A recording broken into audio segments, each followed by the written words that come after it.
Ave Maria, cheia de graça, o Senhor é convosco. Bendita sois vós entre as mulheres, e bendito é o fruto do vosso ventre, Jesus.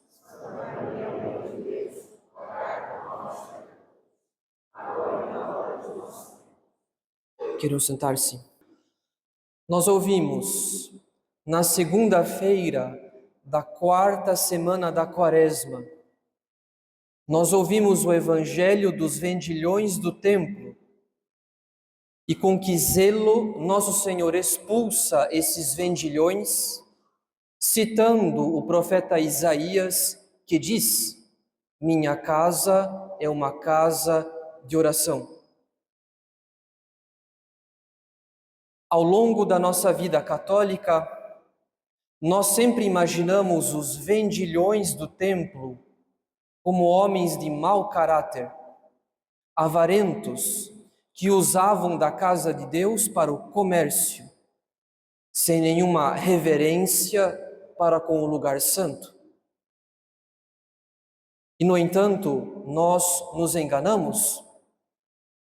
Os vendilhões vendiam bois, ovelhas e pombas, animais que eram usados no culto do Antigo Testamento, animais que eram sacrificados naquele mesmo templo onde eram vendidos. Em outras palavras, nada mais justo do que vender aqueles animais que seriam sacrificados no culto do Antigo Testamento, pois, como comenta Santo Agostinho, aquilo que se compra honestamente também se vende licitamente. Então, se era honesto comprar aqueles animais, não seria ilícito vendê-los para os sacrifícios do templo. Isso quer dizer que o pecado que aqueles vendilhões cometeram não foi um grande pecado. E mesmo assim, nosso Senhor os expulsou do templo. É por esse motivo que Santo Agostinho acrescenta: se nosso Senhor expulsou até mesmo aqueles que vendiam coisas lícitas, o que faria ele se encontrasse no templo homens mergulhados na embriaguez? O que faria ele com esses homens?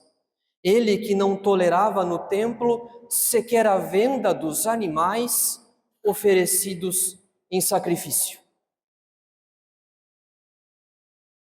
Não sem motivo, diz esse evangelho, que os discípulos se recordaram daquele versículo do Salmo: o zelo da tua casa me devora. O zelo, caros fiéis, o zelo é um efeito do amor.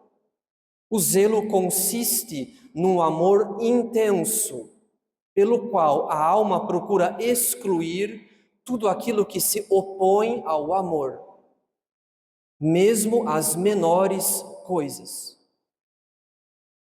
Um amor zeloso é um amor que não tolera o menor mal que possa diminuir esse amor.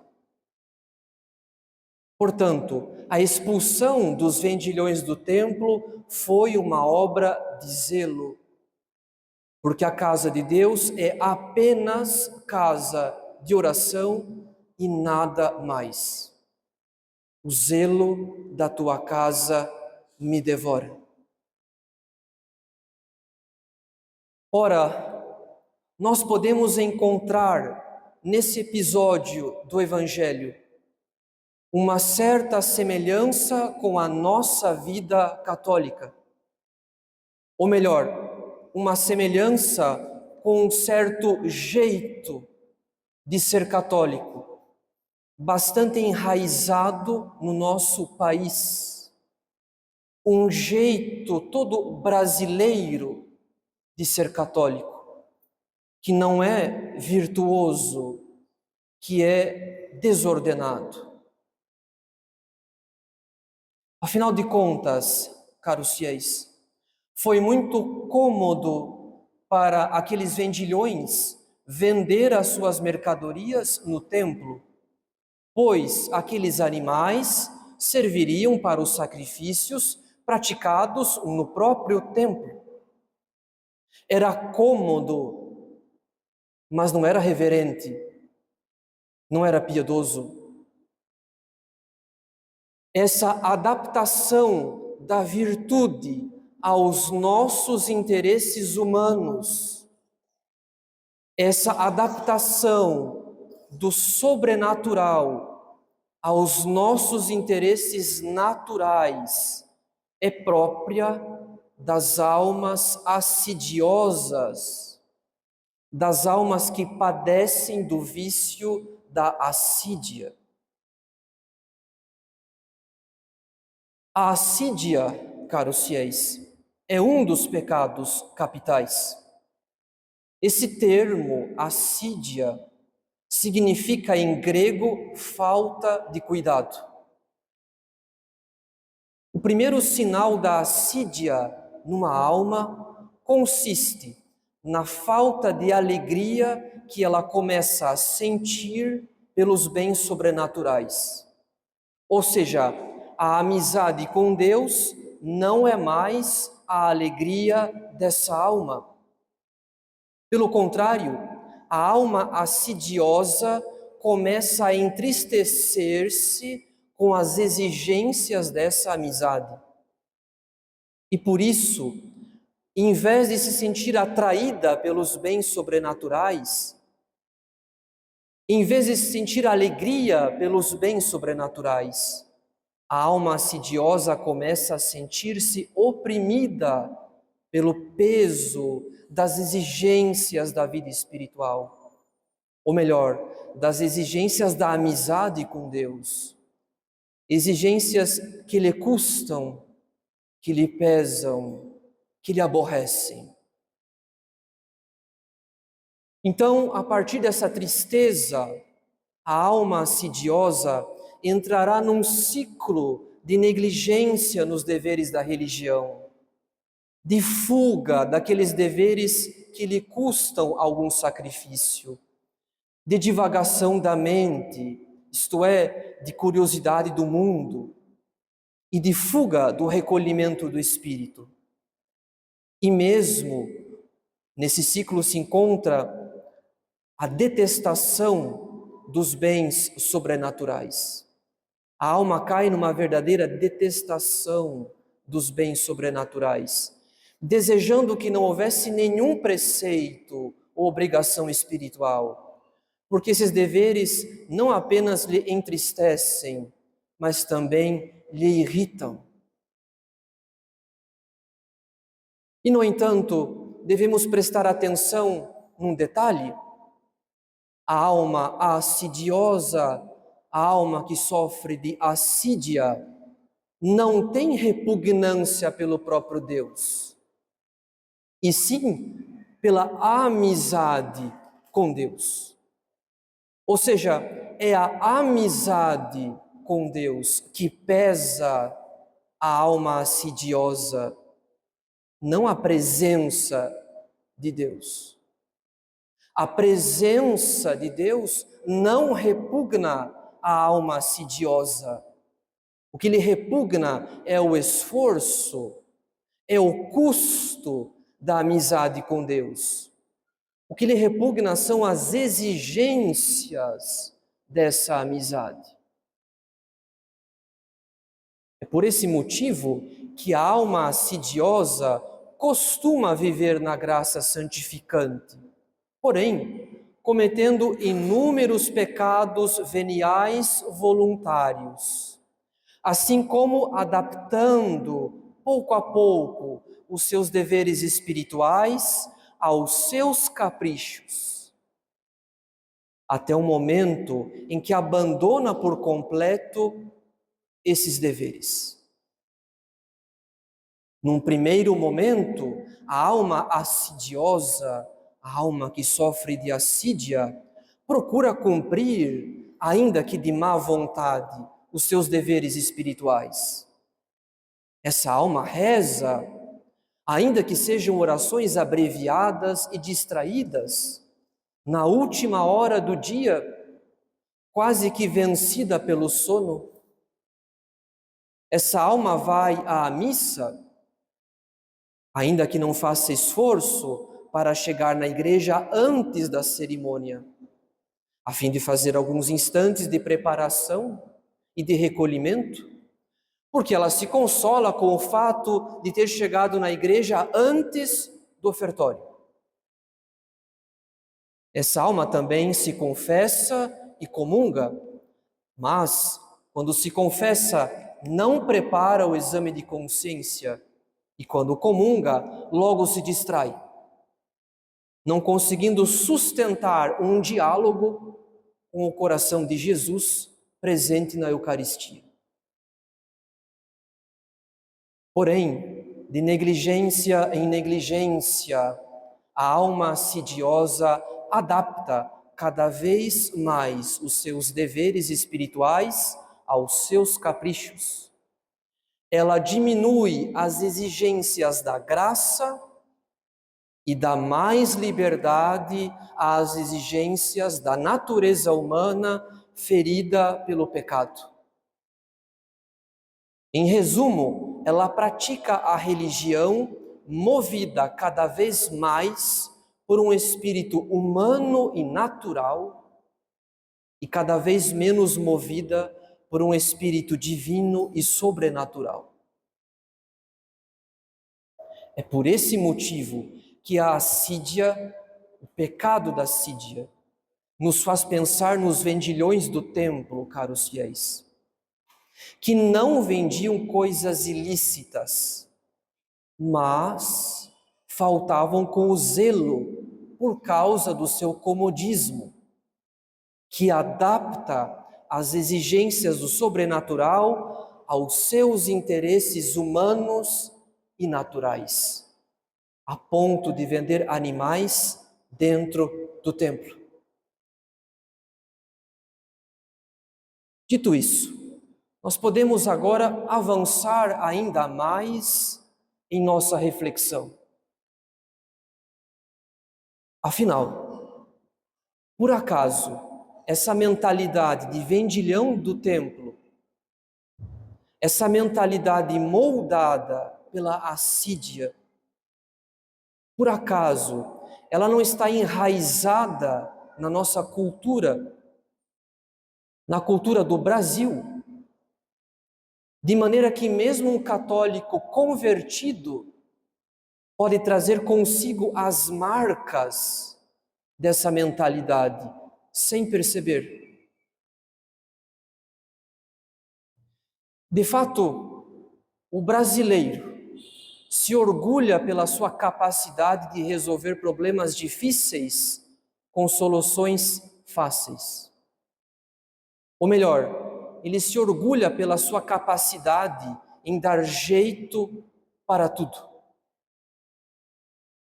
Em certo aspecto, isso pode ser uma vantagem, pois torna o brasileiro capaz de resistir e de sobreviver em circunstâncias muito adversas. Graças a essa leveza com que ele recebe os mais diversos problemas da vida. Por outro lado, essa leveza, esse jeito todo brasileiro de se adaptar a qualquer circunstância, torna-se um verdadeiro perigo quando transferimos essa mentalidade para a vida espiritual. Afinal de contas, caros fiéis, essa leveza, esse jeito tão próprio do nosso povo para dar solução a qualquer problema, se opõe diretamente ao esforço prolongado. A nossa consciência é testemunha disso, caros fiéis.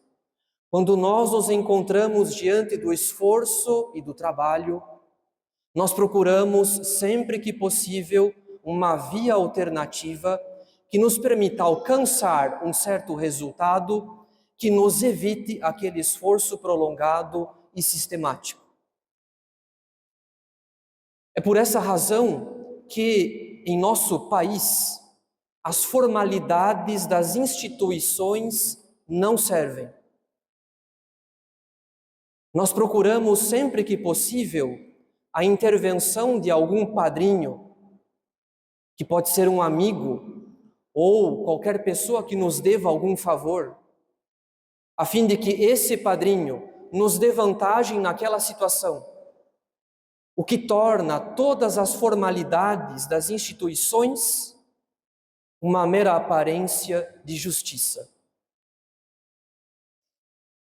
Em nossa vida católica, essa fuga do esforço prolongado tem consequências muito concretas.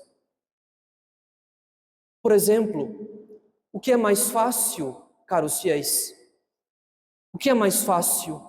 Designar padrinhos crismados para uma criança que será batizada, conforme pede a lei da Igreja?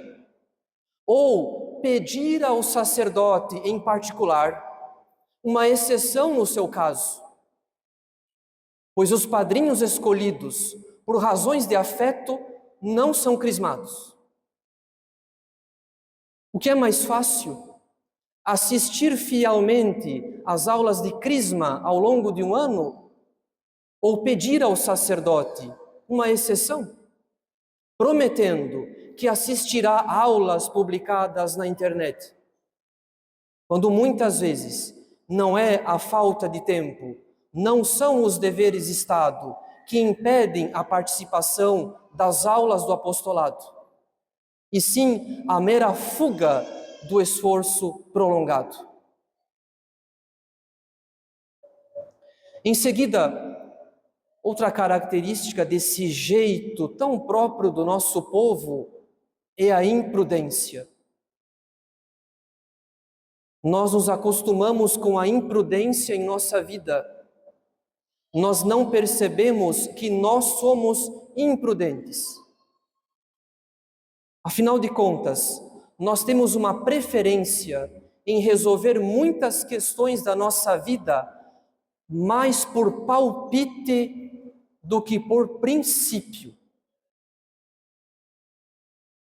Tomamos muitas decisões simplesmente porque queremos resolver certos problemas do nosso jeito, por palpite, sem ter perguntado a ninguém como fazer, sem ter estudado a questão, sem ter consultado os superiores ou alguma pessoa mais experiente.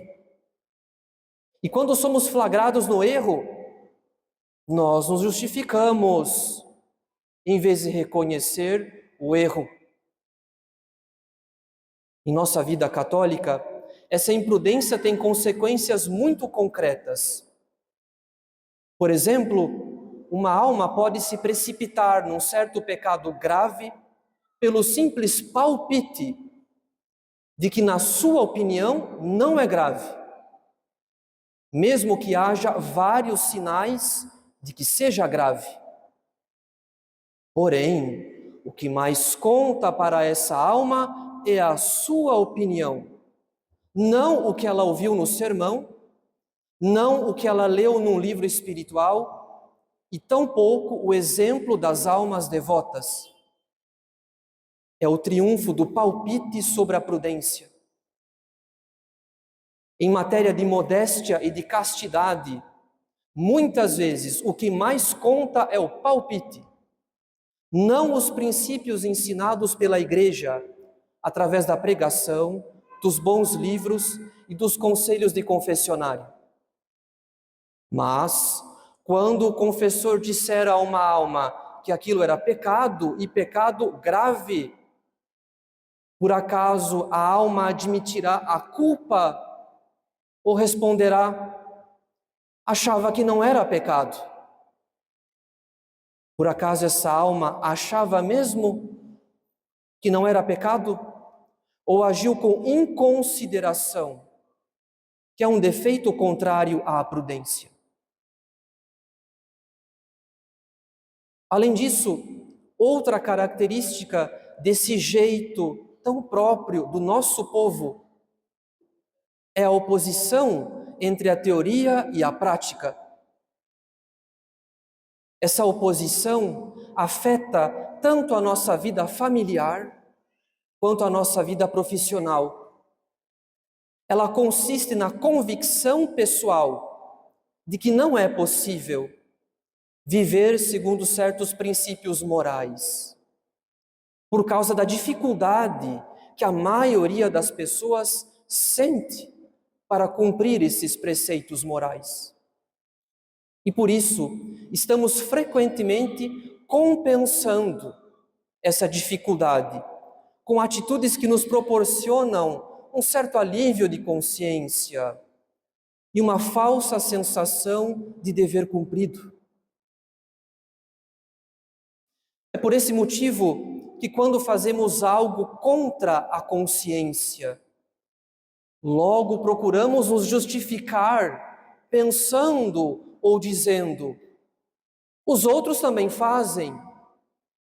Se eu não fizer, estarei em desvantagem. E assim por diante. Nós nos convencemos em nossa vida que, na prática, a teoria é outra. Que ninguém consegue ser perfeitamente honesto no matrimônio, no trabalho ou na vida social. E por isso, multiplicamos certas gentilezas ou certos agrados para compensar a nossa secreta desonestidade, a fim de não nos sentirmos tão culpados assim. Em nossa vida católica, essa separação entre teoria e prática tem consequências muito concretas. Por exemplo, uma alma que vive uma situação de pecado habitual diante da lei de Deus pode multiplicar o seu engajamento com atividades externas na vida paroquial, para não se sentir tão culpada assim. Pois, ainda que não frequente os sacramentos, pelo menos essa alma participa ativamente da paróquia. E segundo o seu palpite, Deus há de levar em conta. Nesse sentido, muitas almas podem se convencer de que elas não conseguem se confessar, de que o hábito da confissão, no caso delas, é muito difícil. Ou seja, essas almas se consideram uma exceção.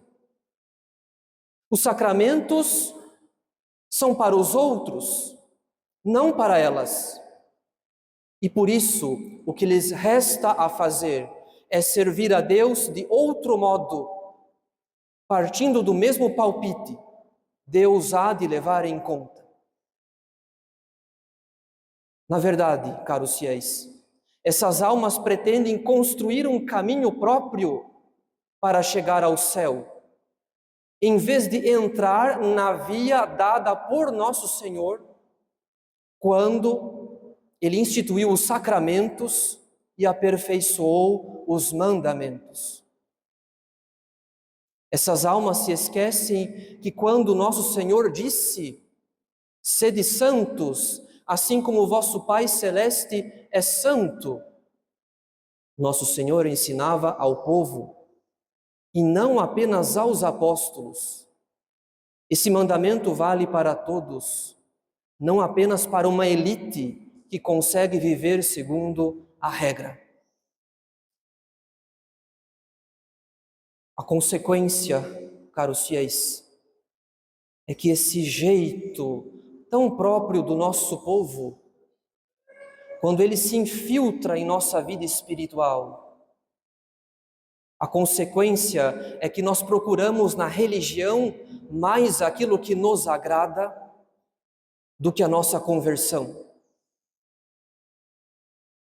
Nós gostamos de pertencer a um certo grupo de pessoas que têm praticamente os mesmos valores e a mesma formação intelectual que a nossa, que se vestem e que se comportam praticamente como nós.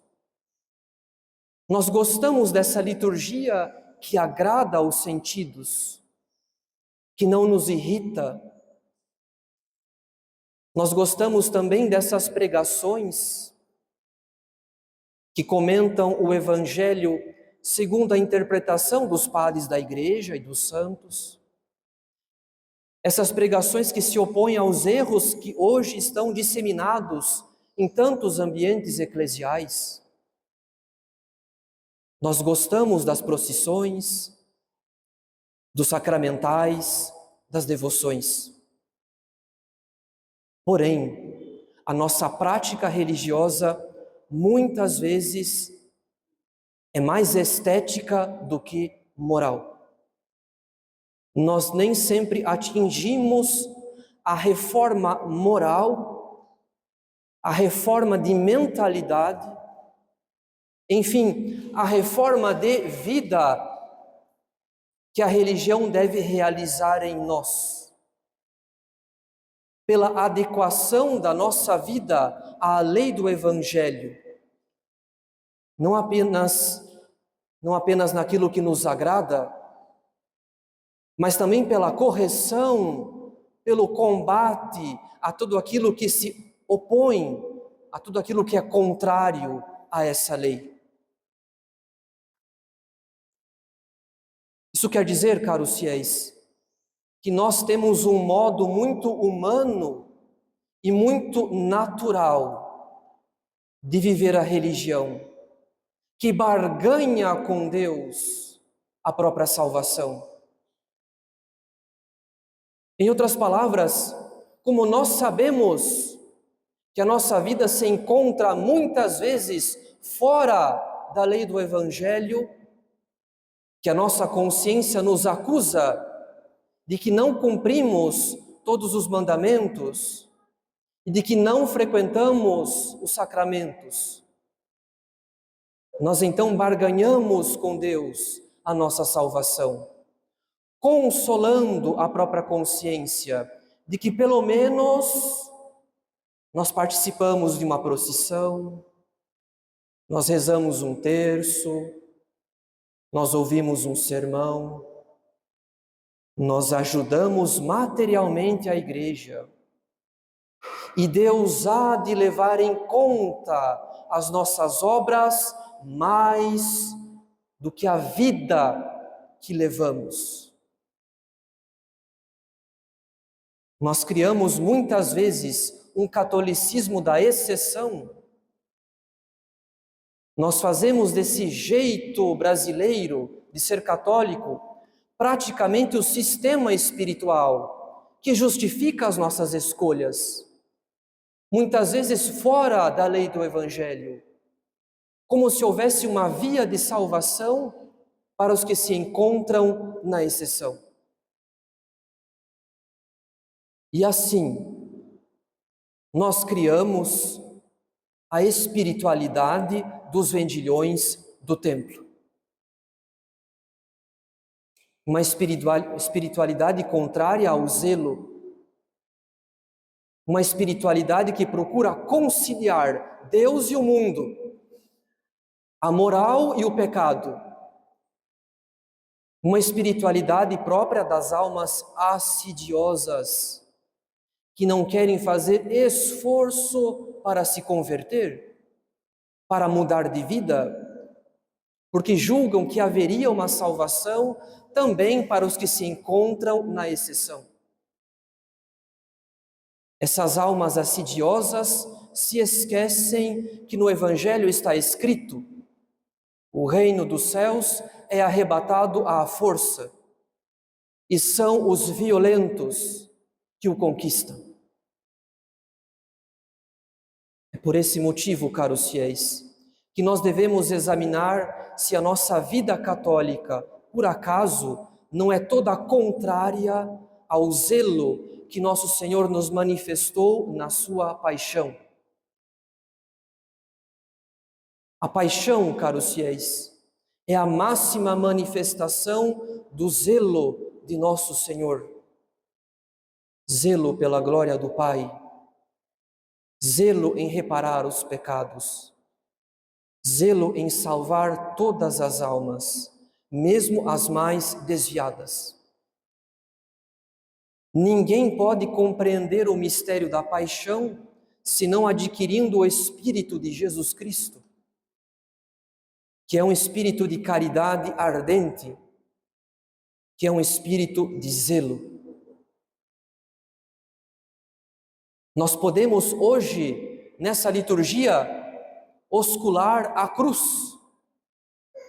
mas, sejamos sinceros, nós desconhecemos os interesses daquele homem pregado na cruz. Nós não temos os mesmos sentimentos, os mesmos afetos daquele homem pregado na cruz. O nosso coração é de pedra, enquanto o dele arde de caridade.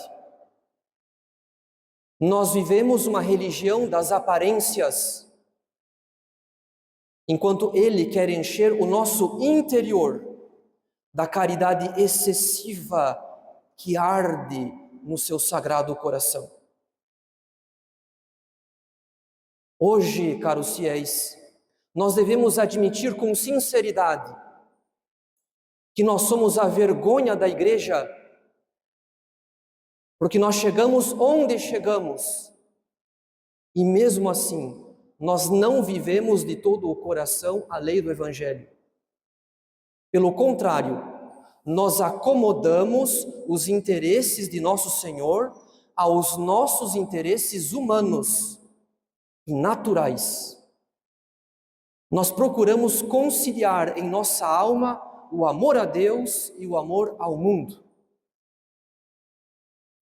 Nós devemos então tomar as palavras de São Paulo contra nós, quando ele escreveu: há muitos por aí, de quem repetidas vezes vos tenho falado, e agora o digo chorando, que se portam como inimigos da cruz de Cristo, e cujo destino é a perdição, cujo Deus é o ventre, para quem a própria ignomínia, a própria vergonha é causa de envaidecimento, e só tem prazer no que é terreno. Daremos hoje um ósculo na cruz de nosso Senhor. Mas ai de nós, caros fiéis, porque o nosso ósculo pode ser mais parecido com o de Judas do que com o da pecadora arrependida, que osculava os pés de nosso Senhor enquanto banhava com suas lágrimas de contrição. Osculemos sim nosso Senhor crucificado, mas tenhamos também o firme propósito de renunciar a esse catolicismo da exceção que nós criamos para justificar o nosso apego obstinado ao pecado. Diante do tremendo mistério da paixão, caros fiéis, quem de nós ousará crer que o seu caso é uma exceção? Quando Jesus Cristo se submete ao sofrimento mais extremo que uma criatura humana poderia experimentar, quem de nós ousará dizer que não consegue viver conforme a lei do Evangelho, que não consegue entrar na via da graça pela frequentação dos sacramentos e pelo hábito da oração? O zelo de nosso Senhor no mistério da paixão é a prova mais categórica de que Jesus Cristo pensou em você durante a paixão. Você não é a exceção. Ele sofreu a paixão por você, mas você não aceita ser salvo pela via que Jesus Cristo nos abriu para o céu. Você não aceita ser salvo pela via que Jesus Cristo nos abriu para o céu. Você quer se salvar pela via que você mesmo escolheu. Você quer dar o seu jeito para entrar no céu, fora da via instituída por nosso Senhor. Portanto, caros fiéis, que essa Sexta-feira Santa seja também o dia da nossa conversão, o dia em que abandonaremos essa falsa espiritualidade que criamos para conciliar Deus e o mundo e para justificar os nossos pecados. Nós não nos salvaremos fora da cruz. Não nos basta oscular a cruz na liturgia da Sexta-feira Santa. Precisamos pedir a nosso Senhor que Ele nos prenda à sua cruz, crucificando com Ele o nosso velho homem, a fim de ressuscitarmos com Ele para uma vida toda nova, moldada na caridade ardente e excessiva do seu sagrado coração.